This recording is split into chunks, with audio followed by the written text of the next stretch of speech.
फिलहाल एक बड़ी खबर लखनऊ से, जहां पर योगी कैबिनेट की बैठक खत्म हो गई है। कैबिनेट की मीटिंग आज बुलाई गई थी। फिलहाल ये कैबिनेट की मीटिंग समाप्त हो गई है। मुख्यमंत्री योगी आदित्यनाथ की अध्यक्षता में इस मीटिंग को बुलाया गया था। अब इस कैबिनेट की बैठक में 11 प्रस्तावों के ऊपर मुहर लगी है, जिसमें यूपी एग्रीटेक नीति 2024 पर मुहर लगी है। कृषि विकास दर को दुगना करने के लक्ष्य के ऊपर भी मुहर लगाई गई है। कृषि विकास दर को 20% करने का लक्ष्य यहां पर रखा गया है। आशुतोष मिश्रा ज्यादा जानकारी के साथ हमारे संवाददाता जुड़ गए। आशुतोष, क्या कुछ अपडेट इन तमाम स्कीम्स के सिवाय और इन तमाम मुद्दों के अलावा, और कौन कौन से मुद्दे जिसके ऊपर चर्चा की गई और मुहर लगी?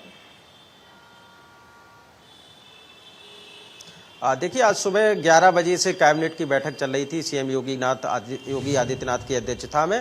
तो उसमें डिप्टी सीएम ब्रजेश पाठक पहुंचे हुए थे। हालांकि केशव प्रसाद मौर्य दिल्ली में होने के कारण नहीं पहुंच पाए थे। तो इसमें कृषि को कैसे दोगुना आय की जाए, इसको लेकर भी मुहर लगी है। कुल मिलाकर टोटल 12 प्रस्ताव रखे गए थे, जिसमें 11 प्रस्तावों पर कैबिनेट की मुहर लग चुकी है। इसमें इंडस्ट्रियल क्षेत्र में किस तरह से काम किया जाए, कैसे विकास दर को बढ़ाया जाए, कैसे किसानों की आय को दोगुना किया जाए, इसको लेकर भी चर्चा हुई। तो ऐसे तमाम प्रस्ताव थे जिनको लेकर आज कैबिनेट में प्रस्ताव पर मुहर लग चुकी है। अच्छा आशुतोष, कौन सा वो प्रस्ताव है जिसके ऊपर मुहर नहीं लगी? क्योंकि आपने कहा कि 12 प्रस्ताव रखे गए थे, जिनमें से 11 को क्लियरेंस मिली है।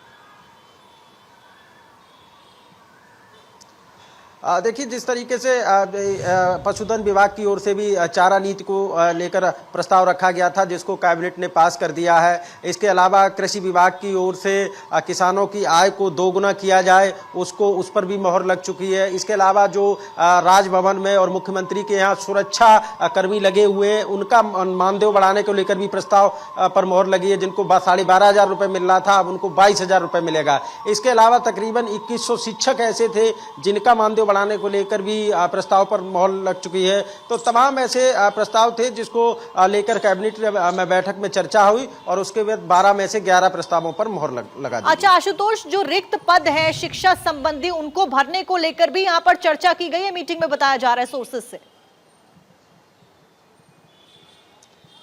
बिल्कुल, तमाम विभागों में जो खाली पड़े रिक्त पद हैं उनको लेकर भी चर्चा हुई है। हालांकि ये पिछली कैबिनेट की बैठक में भी ये चर्चा हुई थी और आज भी चर्चा हुई, तो इस पर भी काम आगे किया जाएगा। इसके अलावा सबसे बड़ा फोकस कैसे उत्तर प्रदेश में इंडस्ट्री बढ़ाई जाए, क्योंकि जो उत्तर प्रदेश में अभी 20 एकड़ महज जो इनके पास लैंड है, इसको लेकर लैंड एग्रीमेंट को लेकर भी बात हुई है। तो तमाम ऐसे प्रस्ताव थे जो आज की कैबिनेट में पास किए गए हैं। चलिए ठीक है आशुतोष, जानकारी आपने दी, बहुत बहुत शुक्रिया। फिलहाल इसी के साथ में खबरों का सिलसिला लगातार जारी है।